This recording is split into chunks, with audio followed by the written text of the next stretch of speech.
PEARadise. And if you like our videos, please subscribe and give us a thumbs up. The Learning Paradise is the place to be. Play, explore, use art, and read. Come along with us on our learning journey. Play, explore, use art, and read. New videos each and every week. Play, explore, use art, and read.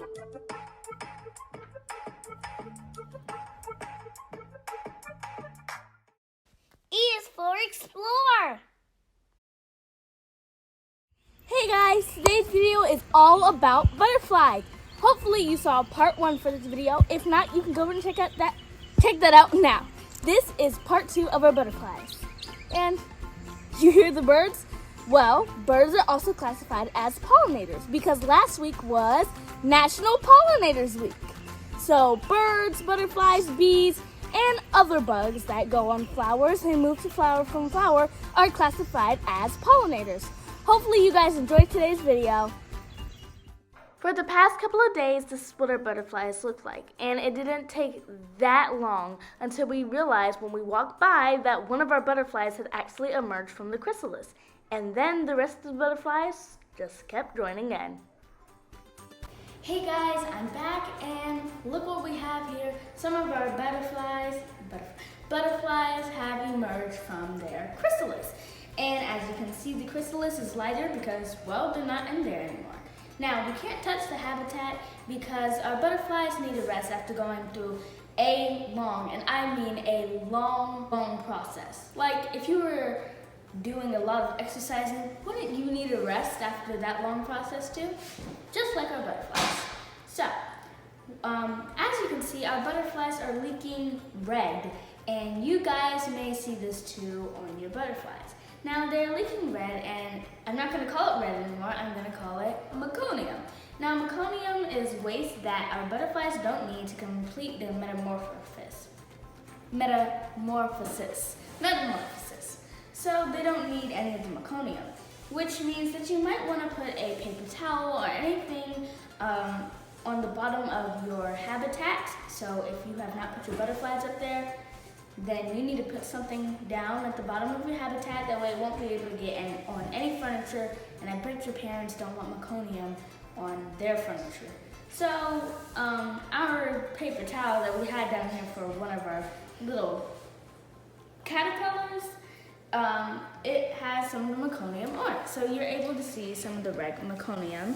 And I just saw a butterfly leaking the meconium onto the habitat. So we're going to wait a couple of hours because then we have to feed our butterflies because, well, they're living too, so they all need food. Which is why we're gonna make our own butterfly food, and I am super excited for that part. Hey everyone, so some of our butterflies have emerged. One is still in this chrysalis, but the rest of them have emerged. So we decided that this is a good time to make our butterfly food. Now, we're gonna need 2 teaspoons of sugar. Then you're gonna need 1/4 cup of water. And we're going to put them in this mixing bowl for our solution. So I put the sugar in, now to put the water in. Ooh, look how foggy the water got. Yeah. And now we're going to mix it up. Alright, now we're going to get a dropper. And you're going to get the nectar. This is our butterfly nectar. And place it on a cotton ball. You want to put it on a cotton ball? Sure. And we're both going to do one.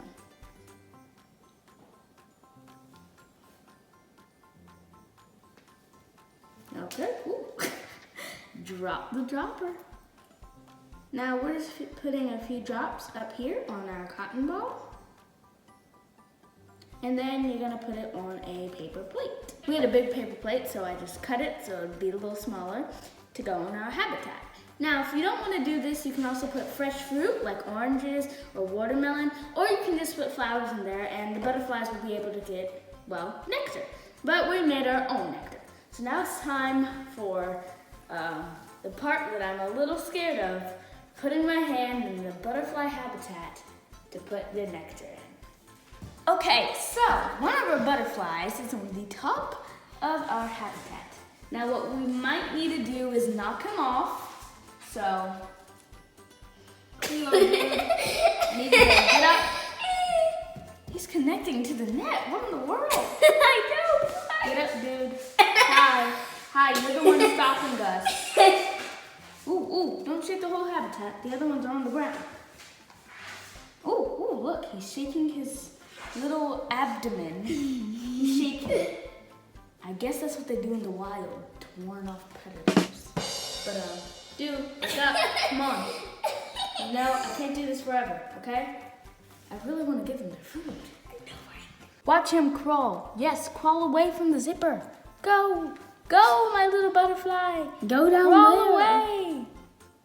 Man, he's still on the roof. This dude likes the roof a lot. Or it could be a girl. I'm scared.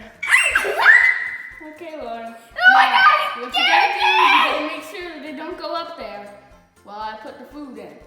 Okay? Now be very careful because we don't want a butterfly to go out. This is scaring me so much.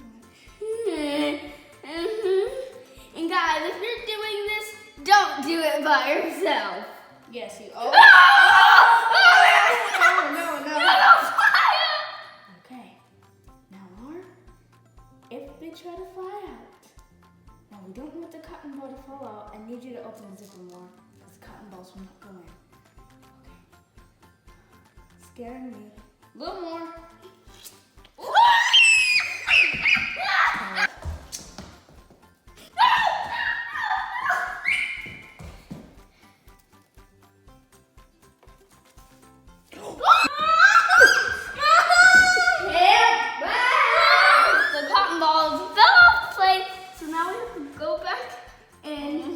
Carefully. Scared to go back in there. I don't really want to touch them. Just Careful. there. And we got them safely. Didn't touch any of them. And then wash your hands. Oh my gosh, I can't believe we have to do this every day. Oh.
You guys enjoyed our video on how we made butterfly food and fed our butterflies.